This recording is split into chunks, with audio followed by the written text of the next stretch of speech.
and welcome back to Football Made Simple. We're back with an in-game analysis as the Premier League resumed with the fascinating prospect of Klopp's Liverpool taking on Bielsa's Leeds. It promised to be a fascinating tactical encounter, and it delivered in the end, with the match ending 4-3 to Liverpool thanks to goals by Salah and Van Dijk, whilst Bamford, Harrison and Klich netted for Leeds. The open play expected goals, excluding penalties, indicated that Liverpool did create higher quality chances, but what tactics did both managers use? In this video we take a look. But first, a big shout out to everyone who's been able to support FMS on Patreon. If you had the means to support, you can check out patreon.com/footballmadesimple to get early access to videos, exclusive videos and more. And if you're unable to, no worries at all, a like goes a long way. Now let's get into it. A quick reminder of the formations used by both managers, as you can see on the OneFootball app who is sponsoring today's video. You can check out the OneFootball app completely free through the link in the description below. Let's start by looking at what Leeds did with the ball.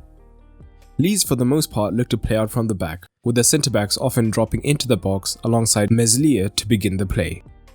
This was because Firmino tended to stay outside the box on Calvin Phillips, who is undoubtedly Leeds' conductor, so they wanted to cut the flow of passing into him.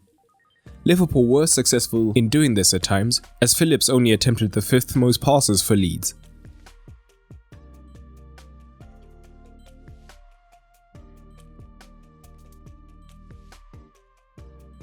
But this shape would also cause the Liverpool's wide men to press narrow, which made the wing-backs an easy outlet option for Leeds, as Harrison and Costa stayed high and wide, pinning the full-backs deep. And if Liverpool's midfielders pressed wide, it left the centre more exposed.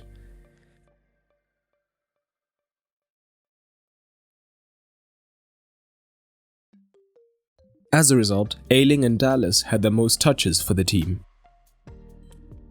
Leeds altered their usual build-up shape, which involves Phillips dropping to join the backline and the fullbacks pushing on, probably because Hernandez and Klich could be overwhelmed in midfield.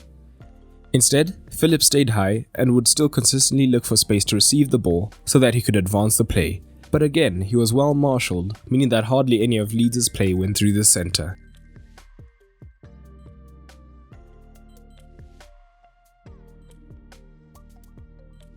Even when Firmino was drawn into the press and Phillips got some momentary space, Henderson was often willing to spring from his defensive midfield position to apply the pressure quickly, backed up by the rest of the team and the high line.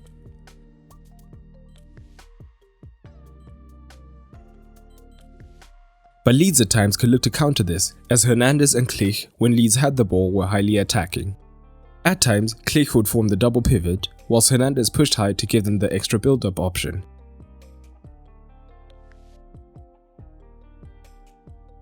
But most commonly, both would look to push high and wide into the half spaces, and as Liverpool didn't want to leave space between the lines, they would drop their midfield deeper, creating space for Phillips to look to dominate.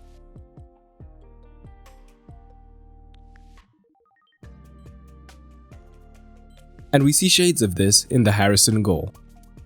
Firmino is on the wrong side of the ball, and Klich and Hernandez have pushed high into the half spaces, moving Liverpool's midfield deeper, so now Phillips has space. Liverpool have the high line as they were looking to press, and Harrison makes the run in behind, which Phillips finds. Note that as Keita goes to press, Gomez's eyes are on Hernandez in the half space, making his recovery slower and allowing the goal. This shape, however, could also work against them on occasions, where Phillips was still pressed successfully with the rest of the midfield high, as it meant that Liverpool would immediately be running at the Leeds defence, which happened on more than one occasion.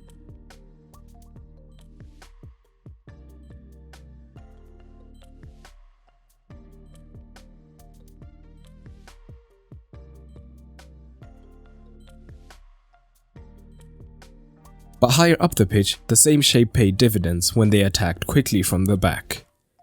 This front 5 shape meant that the man in the half space could often drop deeper to receive the ball and often look to lay it off to the fullback to find the winger to progress the ball up the pitch, as both wingers were happy to take on their men.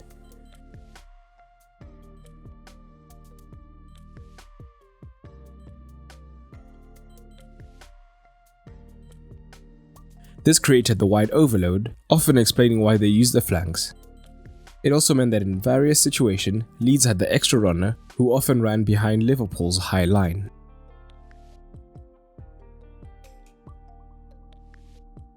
And from high up the pitch, this freedom for the central midfield to attack meant that they could look to move into the box.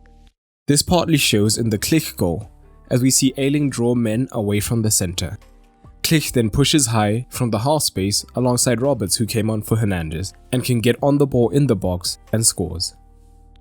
But what did Liverpool look to do on the ball?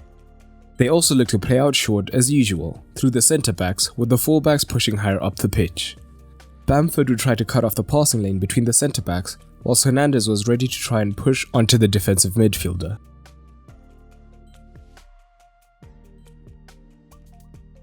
Often, Liverpool would shift to a back three to have options to play through both sides of the pitch, and this was also the trigger for Robertson to push higher, particularly when Helder Costa stayed higher trying to press.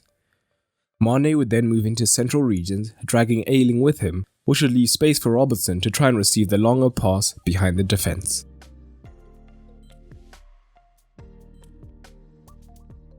And higher up the pitch, this was a common theme, with Mane in particular, although Salah could also look to come central. This could have been because Leeds' fluid midfield shape meant that they usually had one man left high up looking to track back. And Mane here would help to create the central overload, either to get onto the ball or to open up more space for Robertson in the wide region.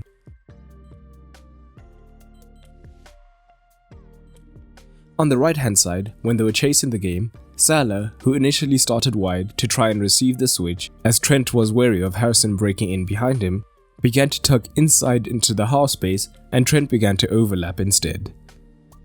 This would also mean that on the transition, Harrison would have to start from deeper if he tracked Trent into these deeper regions. But from here, Leeds were also dangerous in the transition phase, as their first instinct was almost always to move forward, trying to take advantage of the spaces left behind by the fullbacks. And Leeds committed numbers forwards, with both fullbacks, Klich and Hernandez, looking to support Bamford up front. But what did you make of the match? Drop it down in the comments below. And let me know what you think each manager could have done differently, and mention any other tactic that they used not mentioned in the video in the comments below. If you want to see a closer look at the tactics used by both managers, check out my dedicated videos on each, linked in the cards and at the end of the video. As always, a big shout out to my patrons for helping to make this video possible. If you want to support, head on over to patreon.com/footballmadesimple. But a special thanks to Konrad Kizilevitz, Tayyab Latif, Ruben Joukeri, Accelerator, Benny, Chiron, Harold Mendoza, and Ali Kamba. But that's all for today, and remember, keep it simple.